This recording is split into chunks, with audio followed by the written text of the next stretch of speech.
Reflexões para a mesa da palavra, para o Evangelho do 11º domingo do tempo comum, do dia 18 de junho.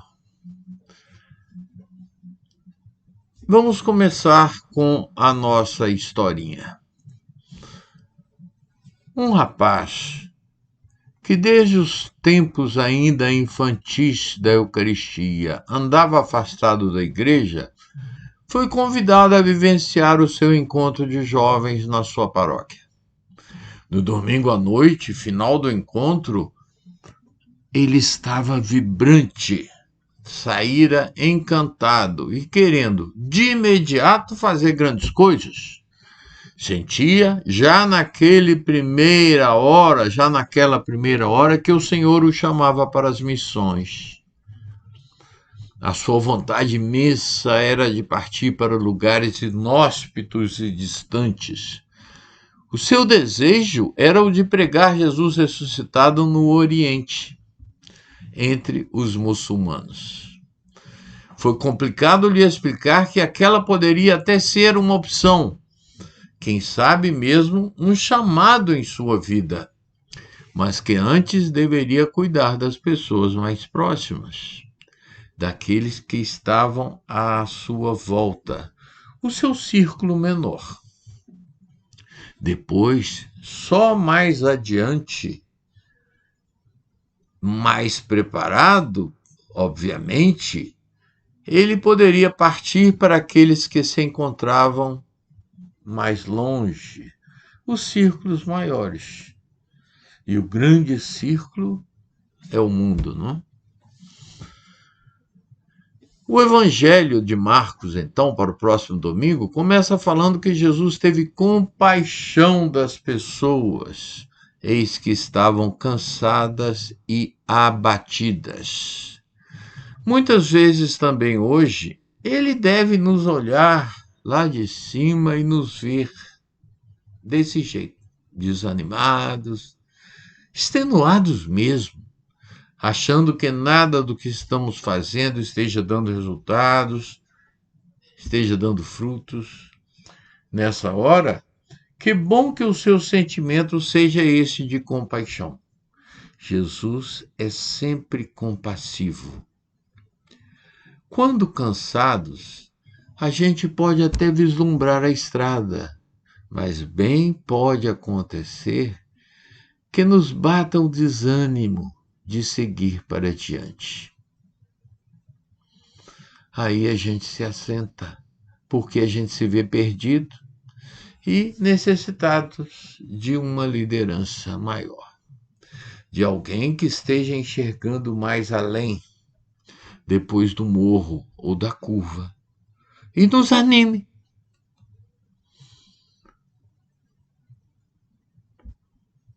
A dar pelo menos mais um passo. Olhando em volta, nosso círculo menor, bem possivelmente iremos encontrar gente desanimada, não é mesmo? É para essa turma que o Senhor está nos chamando para trabalhar, para servir. O seguidor de Jesus, seu discípulo missionário, é sempre um líder.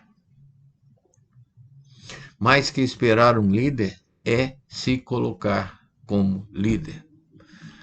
Esse papel de liderança era geralmente cumprido pela hierarquia da igreja.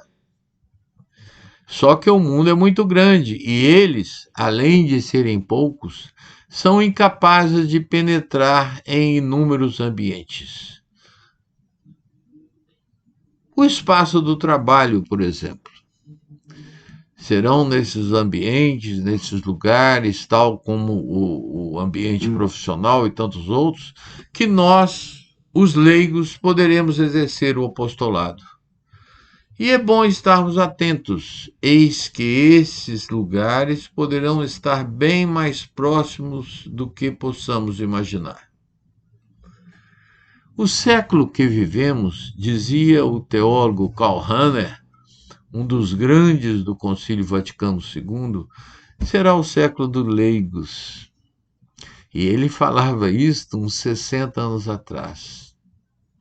E já estamos há mais de 20 anos dentro do século XXI e não sentimos que esse seja o nosso século. Será que Hanner se enganou? Não que a gente deixe de rezar, que pare de pedir mais operários para a messe. Longe disso. Que o peçamos todo dia, que o peçamos sempre. Mas atenção, porque há aí também um risco, é o de cairmos na velha tentação do clericalismo, de achar que somente os padres é quem sabem e podem fazer resolver as coisas na igreja.